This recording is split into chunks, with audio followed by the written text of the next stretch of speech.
nous agresse. Nous ne voulons pas que le président de la France...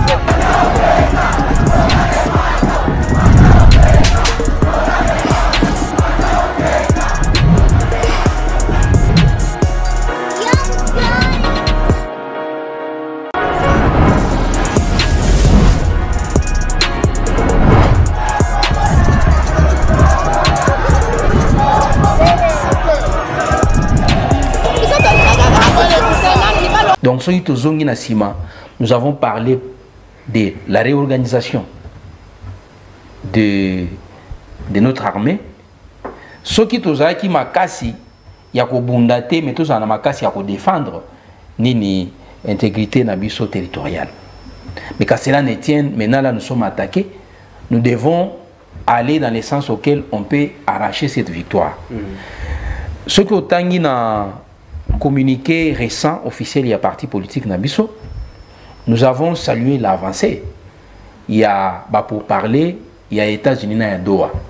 Mais quelque part, to kebisaki na bato bazaki kamba été bozala prudent parce que monguna toyebi oyo azali ko bomba na musia mutema na été. D'ailleurs, ce qui est na définition générale, il y a accord de principe. Ils allaient accord définitif T. Ils allaient bonnes intentions entre les deux parties.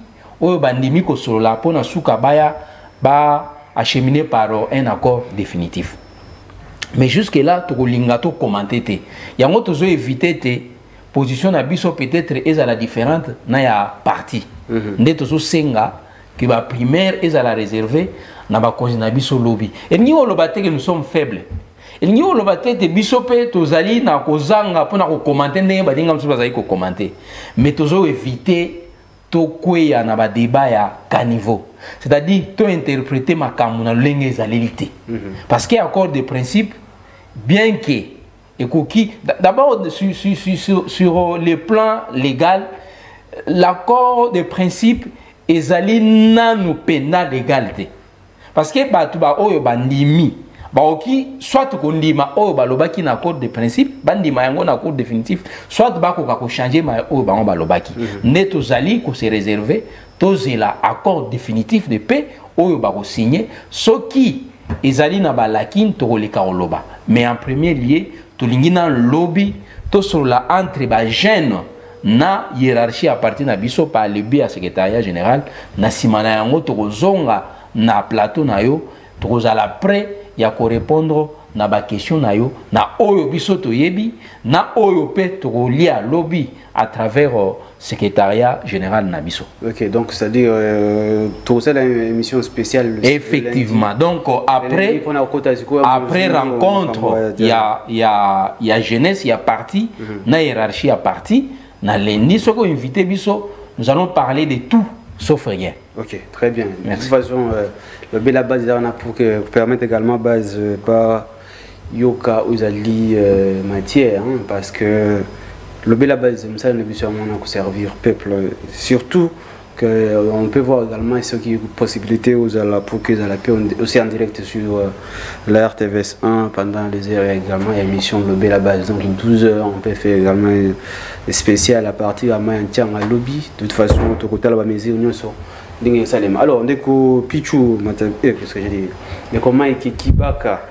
Alors, est-ce que Nama Yanchanga Kuna, c'est la salle peut contenir, puisque vous avez une émission, le Bela base, Beli Bazo Kulanda. Est-ce que ça les contenir, vous allez combien? Et aussi, ça aussi que matière où vous allez copier ces matières sensibles, puisque tout le monde à comprendre ni OCG Blanchard Mungomba Oloba, et surtout que tout le monde sait que ceux qui ont une nouvelle activité, c'est-à-dire que comment est-ce que est-ce que la disposition surtout à contenir les alliés vraiment réunis? Merci. Moi, je pense que Cordon Pichou Tsukoye Bissau, sur le plan organisationnel, en tout cas, tout ça déjà, tout ça prêt, il y a qu'à recevoir Batunion. Mais salle, Ningo Lobby, ils ont la capacité, il y a Batu. Mais ce qui, que ça loi ne parce que toi na posa payer déborder et refoulé et espace libanda izali parce que ba congolais ba na besoin ba yeba. Maintenant les dispositions ni na lobo zui pona ko permettre ba tout ba comme on a surtout que question ya ba embouteillage na nzela wana usali ndeni parce que yo d'ailleurs normalement za ngaliema ba to ngaliema ba ko mandenge nini ba tu ya yolo ba commander une voiture lingua les autres ba commander une disposition d'une besoin organisation pour permettre fluidité et puis ba tout base à aller dans comment. Bon, disposition est que bato déjà ndenge tous a dit dans cadre de sensibilisation ndenge déjà to bisi bango ki activité ko banda 11h faut bato déjà bazo ba disposition que à partir de 7h 8h à longue déjà pour que a comme temps.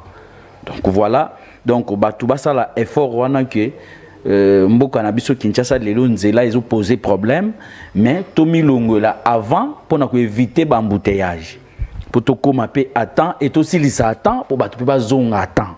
Donc voilà un peu oyo to koloba sur le plan ya mobilité. Donc ezali mboka na biso parce que obi système ya kala surtout ba parti où tu as ko diriger moi kala et comment il y a un système oh non ba tcheba bis ba tsali boye mais parti politique ezate que au komi ko kumba ba tuna ba bis ndenge bana classe ezali volonté ya mutu makambo to olobeleza makambo ya mboka muto nyonso za na souci ya mboka ye moko ko bimana ndaku na ye akuswa transport po ya ko yoka mayema za ko leka na mboka na ye mais soko komi batu to komo somba batu ko somba batu ya na conscience na bango te ici biso to luka muta ya na conscience na ye po asala effort pe a comprendre nini oyo nini zo leka na mboka na biso. Donc voilà ndenge batu muso batu che ba biso che ba biste mais biso to ko bengisa ba congolais conscient oyo azana souci ya mboka na ba patriote moni leads oyo ba lumumba ba sala na avant 1960 ba Kasavubu ba Kizenga ba ndo futele bango transporter bango moko ba mimona ke non mboka na biso esengeli biso moko to défendre yango et biso pe na ngonga oyo esengeli to meka ko mekola mayeba Kizenga basala mayeba Lumumba basala. Aujourd'hui Lumumba za héros national et qu'est-ce qui manque que Madi di pe lobia comme héros, qu'est-ce qui manque lobi ngana comme héros et ceux qui le loba comme o memanga ko mema lokola colis. Est-ce que nous développer la capacité pour que l'obina comme héros? Non, conscience nanga moko yango toko yebisa ba congolais conscient, ba kinois conscient, ba jeune, ba étudiant conscient que lobby bozo ba disposition pour na embouteillage donc à partir à 7h 8h bolongo pour 11h juste milulu na biso e bandi tokozala en face il y a le secrétaire général Blanchard Mongombo obiso to bengaka les 5 étoiles pour ameka ko expliquer parce que hiérarchie à partir déjà lambi déjà yé arouya kaka pour servir biso. Donc tout ya wana to yoka pour que tout ça là ba débat de qualité ba débat aux que tozo kende de gauche à droite et ba to ba landa biso izala ba comprendre qu'intessence ya ba accord oyo to lingi to signé. Très bien. Alors cordon Pichou Matabisi, est-ce que hormis explication il y a accord de déclaration des principes n'a accord il y a Washington, est-ce que programme sous les alliés après ou si j'aime sous les alliés à part Mi Balion? Oui, merci beaucoup Ndeko journaliste. Je pense que programme Yamotuya, ce qui va qui s'appelle maquette Nabiso, au moment que tout a été détaillé. C'est-à-dire au menu, nous allons parler sur l'actualité. L'actualité du pays. Et dans l'actualité du pays aujourd'hui, nous sommes sans ignorer pour constater que l'actualité est dominée par ces accords qui se succèdent de Washington, Doha. Et la question, situation, je pense que Toko Brossepe est allé les politiques internes. Aux Oyoka Batubako, la Mukanaton, ils ont un ngambo mususu Batubako, belle la dialogue. Ils ont un ngambo mususu Batubako, Luka, positionnement pour n'avoir intérêt na bango. Moi, je pense que Bisso, comme parti politique, hiérarchie na biso awozala na temps ya ko disposer ko expliquer jeunesse vraie position na biso par rapport ya ba enjeu de l'heure sur le plan politique. Je pense que ko zangate. Mais awa ndeko journaliste na linga ina ba kisamo eloko moko moke. Oyebiete na kati ya parti politique. Soko tangi préambule ya ba statut ya ba parti politique nyonso en général. Il y a aussi le militant ont droit à l'information. Les militants ont aussi le droit de la formation.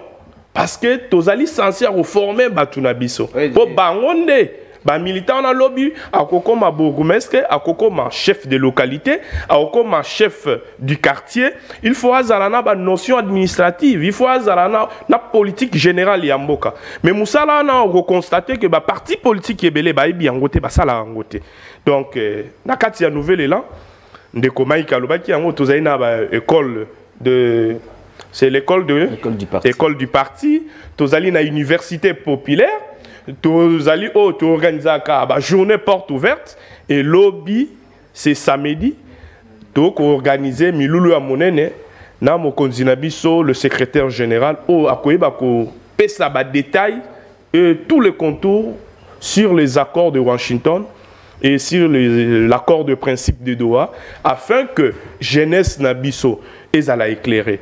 Peut-être il y aura aussi une question aux populations ba kolanda biso ba koyi komi tuna mais pona nini babengi ka ba jeune babengi ba mamate babengi ba papate. Vous savez zala na phrase moko ba tubalobaka jeunesse azali avenir ya lobi mais ngai lo lenge nazali mokambi ya ba jeune na kati ya ville ya Kinshasa na lobaka eloko moko boye ndeko journaliste jeunesse effectivement bazali avenir ya lobby mais ya lelo pe parce que lelo oyotozali le présent soki to ko préparer ko former ko informer jeunesse o ya bisote boni lobby bakozala venir na kati ya mboka na biso. Voilà le choix porté sur cette catégorie ya population et kozala malamu mingi. Très bien. Alors Ndeko Fiston Madidi, ce qui est sûr, le parti a comme rôle d'informer et de former le futur cadre de la démocratie du Congo. Malheureusement, ils ont qu'à prendre habitué à la République démocratique du Congo. Mais ceux qui tellement qui est nouvelle en ce langue, ils sortaient quand même de la politique à la congolaise. C'est quelque chose à féliciter. Et aussi, en matière, il y a lobby, est-ce que les alliés préparés uniquement pour un cadre, il y a un nouvel élan où ils ont également pour le petit, les petits peuples comme les politiques aiment bien les dire. D'abord, à l'origine, nouvel élan, ils ont parti, il y a un cadre été. C'était un parti de masse. Alors, ils ont difficile de organiser l'activité, mais ils ont la réserver que pour les cadres. Pour ce que tu bien dans nouvel élan, il y a plus. Il y a des Congolais qui ont en deuxième lieu. C'est-à-dire l'activité est 5 à mais ce que question surtout qui na cordon picho ezaki pour envoyer ba néo membre ya corps lobe la membre société biso ba matinée politique c'est une routine pour nous. D'ailleurs si vous vous rappelez à l'époque tozaki na auto banda obenga milulu ya sanza. Donc je ne veux pas citer, il y a d'autres partis qui ont emboîté les pas.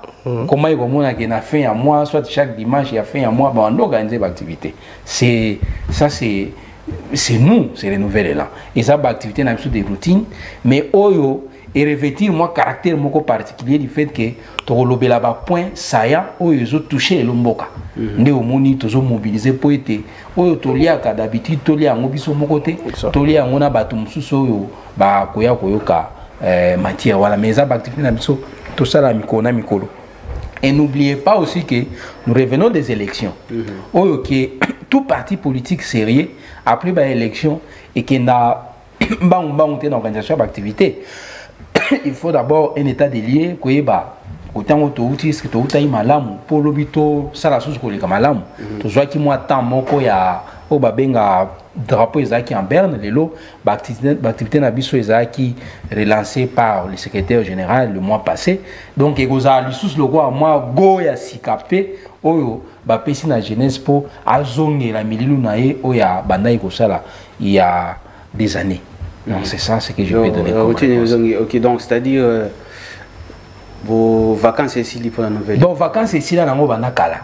Seulement que moi, tâtonnement peut-être ezala qui na jeunesse ne balingi bala misaba ngo susu davantage pour misala o basala déjà et ko ka osalema na lingo esalema. C'est-à-dire ba jeune ya République démocratique du Congo ba bongama matière ezongeli C'est ça. Effectivement. En quelque sorte. Matière, bon, Pour le jeune, je sais pas. bon, au fait, biso, En matière raisongi. ndeko journaliste. Parce que je me rappelle à l'époque, Ming activité à Nouvelle-Élan, surtout à l'université populaire, tribune, Belé, Baniobima, tout ça là.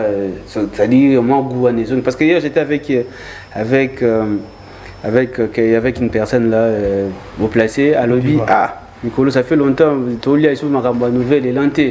Et donc, mais ça, chaque fois, moi, et puis à lobby, makambo ebele comme okoma lelo muzito aloba ngokala exactement alobita neti makambo ya Kinshasa enfer au paradis lelo tala Kinshasa ninge komi alobi muzito ngolo pe aloba lisute.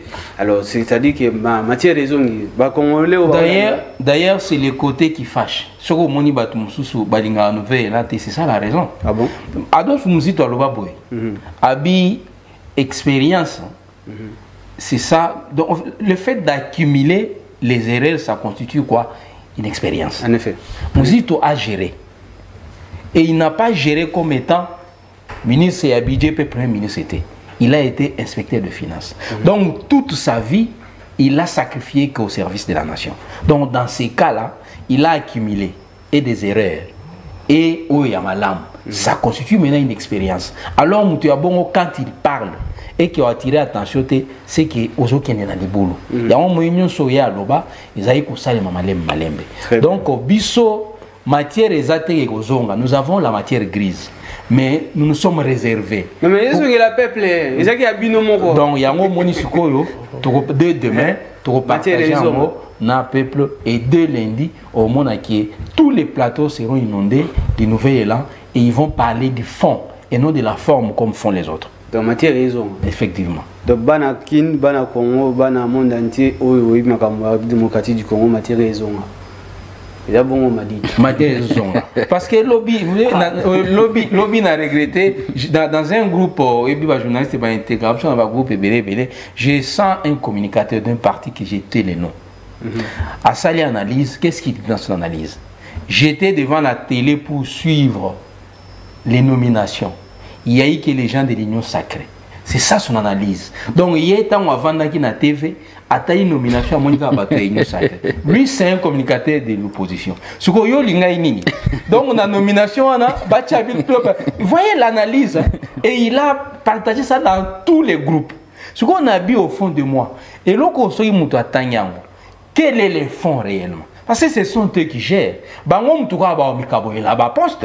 problème est que est-ce qu'ils seront à la hauteur ou non? Nomination,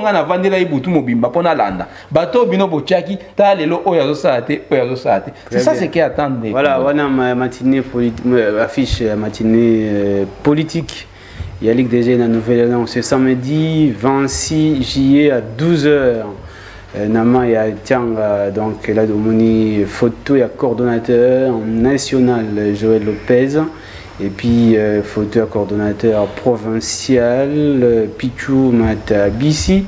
De l'autre côté c'est le secrétaire général des Nouvelles-Élan Maître Blanchard Mongomba et l'image de l'ancien Premier ministre et le président des Nouvelles-Élan Adolphe Muzito. Donc rendez-vous, c'est déjà ce samedi. Oui, voilà, donc c'est samedi.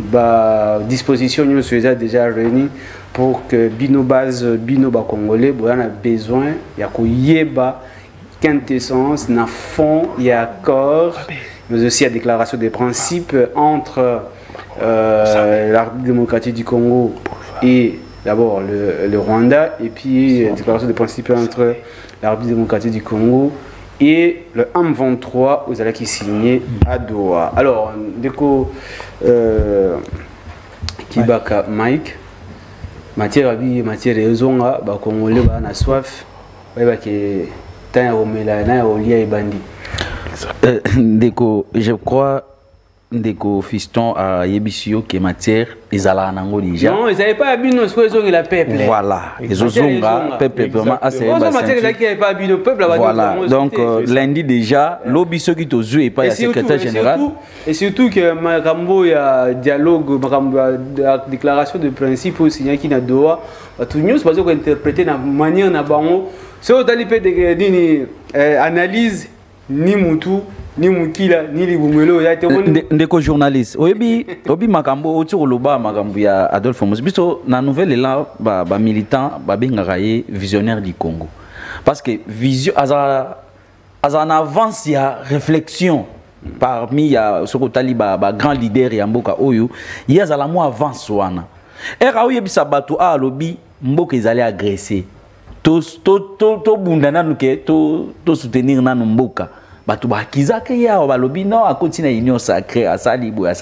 mais lelo mona ki bato nyonso bazwi nzela ya oya bato nyonso bake oya et là bakoti union sacrée mais on a confusion et pas bato ba luka ba gérer mboka na biso toyebisi bango mboka ezali na bitumba ce n'est pas Félix Tshisekedi ndeo ba obundisa ne mboka il faut na to soutenir ba institution oh non bango bakota na bakota union sacrée mais lelo to yoka bato bakomi tongo midi pourquoi dialogue na banani mais na union sacrée au moins quoi avance donc moni développement ya mboka na biso est passé pe na ba parti politique parce que bato ba géraka na mboka na biso ba utane na ba parti politique mais quand bato ba gérer wana baza formé baza informé au moins yango bazo ya kusala ba bi na gestion à l'état et biso nouvelle élan heureusement que tozana leader oyo azawana po ya ko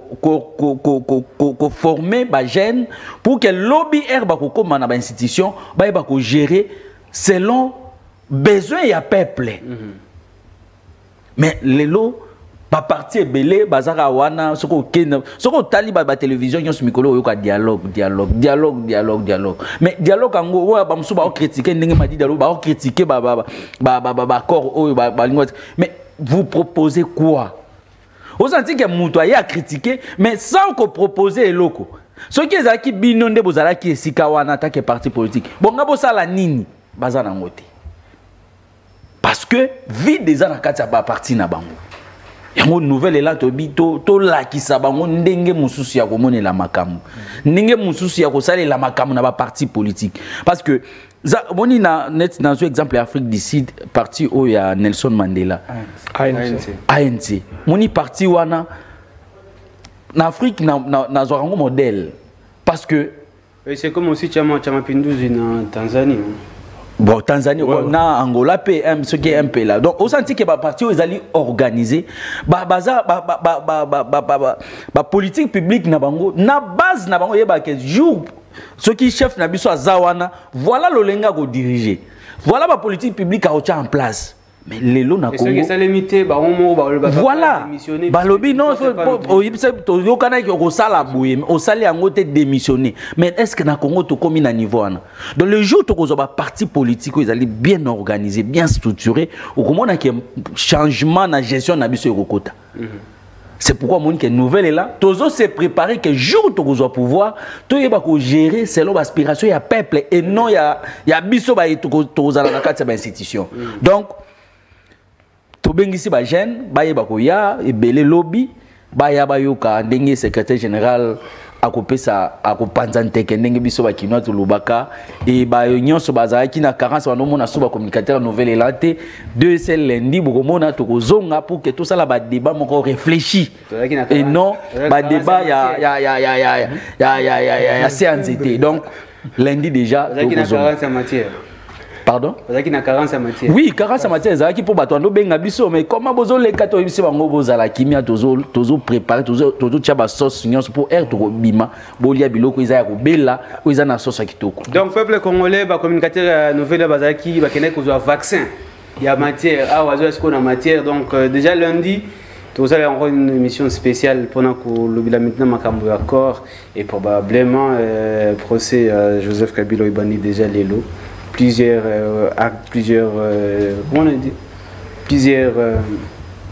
griefs contre lui, notamment viol, tuerie par balle, et puis voilà, makambo belé, tozongi lango lendi pour na tukuta ngwa. Alors dès que cordon mon pichou matabishi toi qui est na suka mission le bela base, osenga otala caméra, otali caméra, fixer caméra comme ça le beli na ba congolais ezala ya nouvel élan, ezala ba nouvel élan par rapport à l'activité, il y a déjà ce samedi na Mayantanga. Merci beaucoup, moi Namboka, merci beaucoup de co-journalistes. Message Ezali Moko. Rendez-vous Ezali Moko. To beleli bilenge banso, bajene nyonso. Ya ville à Kinshasa, de toutes les communes, de toutes les 24 communes. To bengi bajene nyonso, tous les étudiants de toutes les universités de la ville. To bengi bino koya lobby samedi le 26 na commune ya Masina sur boulevard Lumumba. Référence Mayantanga. Milulu ya minene. Activité ezali organisée par Jeunesse et Nouvel Élan. Toyo Mokambi Nabiso, secrétaire général Maître Blanchard Mongomba, akoya ko expliquer ba contour, ba réalité sur tout le plan, commençant par les accords de Washington, parce que yangonde ko sala actualité kino lelo na mboka na biso, akomeka ko limbola. Peut sa explication détaillée et technique na bengi accord de principe de Doha parce que spéculation et l'équimingi. Motona mutoa komema yango na lolenge ya compréhension na ye. Ce qui a ebi ki azali na bord oyo kotoyo a ko tirer ficelle pour na ba intérêt na ye. Mais awa ezali makambo ya mboka et ko senga ba technicien et ko senga hiérarchisation des idées pour que jeunesse nabiso ayez ba comprendre ba contenu ya ba accord nyonso wana ezali koza projeté il faut ko signer parce que il faut toye ba ete jeunesse azali à venir ya lobby mais azali lisusu à venir ya lelo oyo tozali na devoir biso comme parti politique ya ko passer message na biso et pas ya ba jeune na biso ya ko préparer jeunesse ya mboka na biso ya parti na biso po bangonde lobby ba ko kamba mboka soki lelo bazali formé te bali préparer te et qu'on a la passi pour que lobby ba gérer mboka na biso. Donc yango toye ko lancer message na micro na yo de ko journaliste pour que et atteindre jeunesse nyonso rendez-vous ezali lobby na 11h motomoko azangate. C'est samedi. C'est samedi à 11h. C'est samedi à 11h moto azangate milulu ya kafu ba disposition pratique ezali sur le plan logistique, donc beaucoup à la dessus. Merci beaucoup. Très bien. Alors, Fiston Madidi, avant sur la base, une petite question rapidement. C'est-à-dire que Nouvel Élan. Base des obégatés, non, tu peux m'appeler puisque. Ah, ok. Sinon, on va poser la question. Madidi à lobby. Exactement. Merci. Alors, Fiston Madidi, il a posé une petite question. C'est-à-dire que Nouvel Élan, côté guerre, il y a un petit poison rwandais, puisqu'il y avait vraiment poison rwandais par rapport à la déclaration des principes et aussi par rapport à l'accord des principes. Il y a déclaration signée dans Washington. Maintenant, vous voyez, il y a un antidote. Non, bon, Koloba Ekokota, guerre, ce n'est pas bien. Non, guerre, donc, guerre, on est à Bisso. On comprend tes questions. Puisqu'il y avait déjà guerre et Zalaki. Maintenant, on va essayer au poison rwandais. Maintenant, si vous avez un antidote, il y a poison rwandais. Effectivement, d'ailleurs, antidote, nous avons toujours défendu la patrie. Non, parce que défendre la patrie, c'est autre chose. Je parle par rapport à une matière spécifique. Il y a un lobby boy. Au moins, poison. Biso, il y a des antidote. Depuis 2019. Tout est les mélanges. Mais une chose que je vais annoncer à la jeunesse, c'est que et que la jeunesse c'est l'avenir de demain, c'est une fausseté. Très bien. Je suis d'accord. Ceux qui va jeune bino bozo tchana mutu que tous à venir il y a lobby, ils aillent comme ça. Moi je suis un jeune, vrai ou faux? Nazana agenine. C'est quoi yo yebi sanga qui a venir nanga ils a lobby. L'avenir c'est pour aujourd'hui. C'est pour dire que le vieux là ne nous combatte pas. Mais nous nous combattons nous-mêmes. Parce que pendant que, et si quand il y a une messe politique et salema, comment veux-tu que Tata wana alongwatika? parce que muto ya zaï le na pouvoir Félix Tshisekedi po apona mutu akota na muto ya zali ko réfléchir akota na muto yo azali na maîtrise ya situation ya mboka alors soka atali bino ba jeune boza distrait akoluka kaka batata wana donc demain il y aura une très grande messe politique to pesi déjà adresse lobby samedi na 11h boya na maya ntsanga poto yoka c'est quoi la vraie version de l'accord de paix signé à Washington et c'est quoi l'accord de principe qui a été signé à Doha parce que Tilelo va signer un accord définitif pour il faut pas un dialogue après accord définitif plutôt des principes au qui signé. Alors Kibaka lobby ba congolais ba ya antidote contre le poison rwandais en ce qui concerne la déclaration des principes à Doha. Moi je pense que antidote aux Oloba biso déjà ils ala tout pesango déjà depuis kala na ko rappeler na 2019 Lamuka ils ensemble excellence Adolphe Muzita yebisa ba Congolais lobby Rwanda il faut tout ça la guerre na Rwanda parce que Kagame yoka kaka minduki oyebi ke wana Lamuka izana no batutu baloba non Muzita lobby mabe mais lelo ba yoko pesa raison na 2022 lobby mais ils ont continué to tonga to chamir bato bako comprendre les londes bako pesa raison donc antidote wana depuis le temps tous ala nango kaka bato nde bando za hésitation pour consommer antidote mais lelo bato nyonso ba comprendre c'est pourquoi lobby ba jeune nyonso baya na maya ntsanga pour que biso nyonso ertoko zongela media biso nyonso na ba quartier na biso na ba avenue na biso tous ala biso nyonso na langage moko na compréhension ya accord de principe wana biso nyonso compréhension moko au moins ki ko la force pas na biso pour to barrer ba oyo zali ko benga ba poison na ngana nga kotanga kombo na bango te. Très bien, merci. Toko bina suka émission lobé la base émission na bino ba Congo mani. Monsieur Bino va décider, toujours, on ne peut jamais libérer un peuple se libère. Et surtout pour être libéré, il faut avoir une information, il faut être bien formé. Pour être formé, il faut participer dans le cadre pour notre matière. Parce que matière, il y a malam, il y a besoin de monter.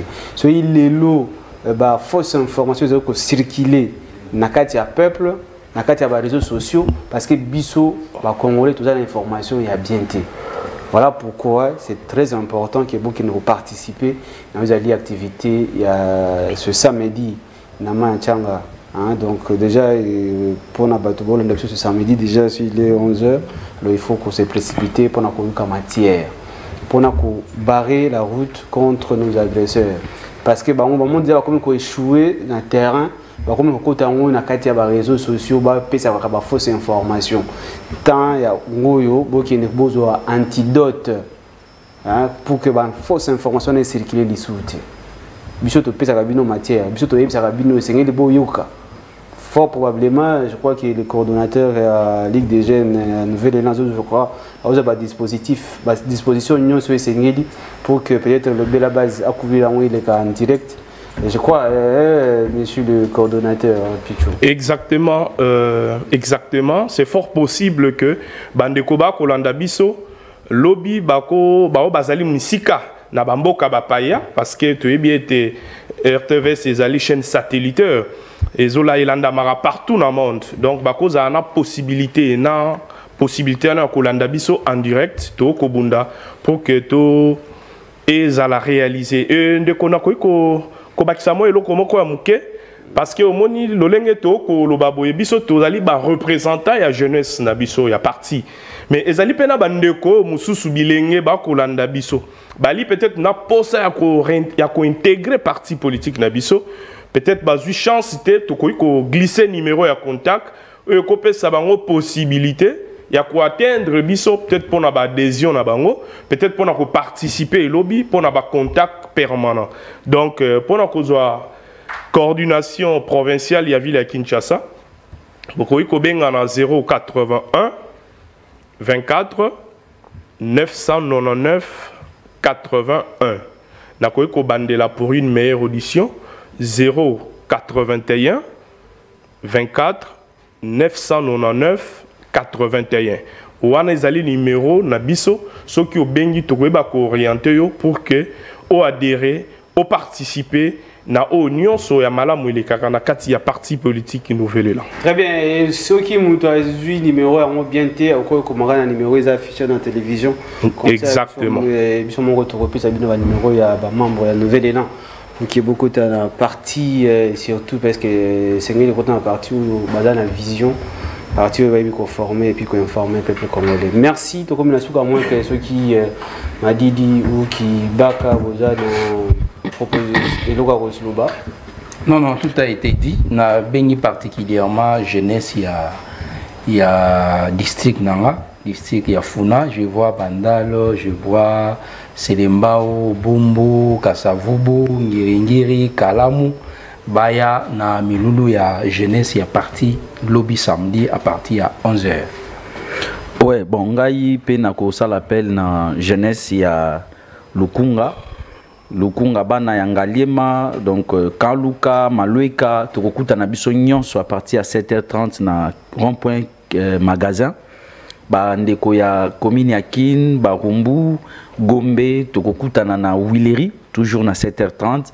Et kuna côté ya Mongafula, tokokutana na commune na 7h30 pour que Towelisa, pour boyebi ke mikolo transport, embouteillage ezo handicapé, déplacement ya bakinois. Donc tous à la wana ebele, toyeba koyoka oyo secrétaire général à Yebisa Bisso. Très bien, merci. Tokomina Souka, émission Le Bella Base. Votre émission, c'est déjà la rediffusion à 17h. Et puis, déjà ce samedi, Tokutana Bissogno sur Kuna. Et je crois que ce sera en direct sur la RTVS 1 et sur Le Bella Base et d'autres chaînes probablement. Merci. Restez branchés. Mais en tout cas, Tokutana sous lundi, autour de la même équipe. Pour qu'il va expliquer maintenant fond, il y a accord, il y a Washington et aussi sur la déclaration de principe signée à Doha entre la République démocratique du Congo et la M23. Merci et à la prochaine. Le Rwanda nous agresse. Nous ne voulons pas que le président de la France